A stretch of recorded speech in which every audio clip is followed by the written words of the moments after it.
Unpacking Get Lost. Hello learners! Today, we're diving into a popular English phrase that you might have heard in movies, conversations, or even in light-hearted banter among friends. It's get lost. Let's explore its meanings, its uses, and some examples to help you understand it better. When we hear the words get and lost individually, we might think of obtaining something or being unable to find our way.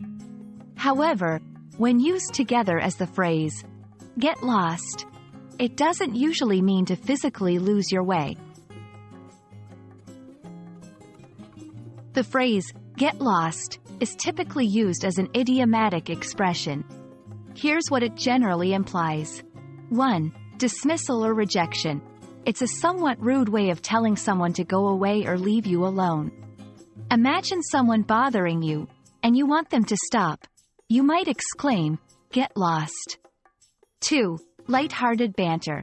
Among friends or close ones, it can be used in a playful manner. For instance, if a friend teases you about something, you might respond with a smiling, "Oh, get lost." It's essential to understand the context to determine the tone and intention behind the phrase. 1. Be cautious with strangers.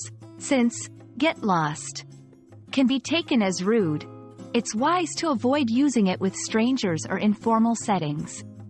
2. Tone matters. Your tone of voice plays a significant role. A cheerful tone can convey playfulness, while a stern tone can indicate annoyance. 3. Use alternatives. If you want to be more polite, consider phrases like, "Please leave me alone," or, "Can I have some space, please?" 1. Sarah kept bothering Mike about the party.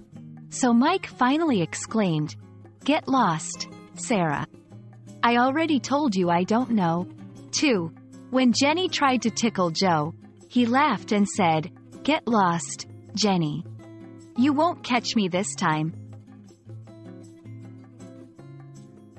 There you have it, a deep dive into the phrase, get lost. Understanding idioms and expressions is a crucial aspect of mastering any language. Hopefully, this video has shed some light on how and when to use this particular phrase. Keep learning, keep practicing, and remember, context is key.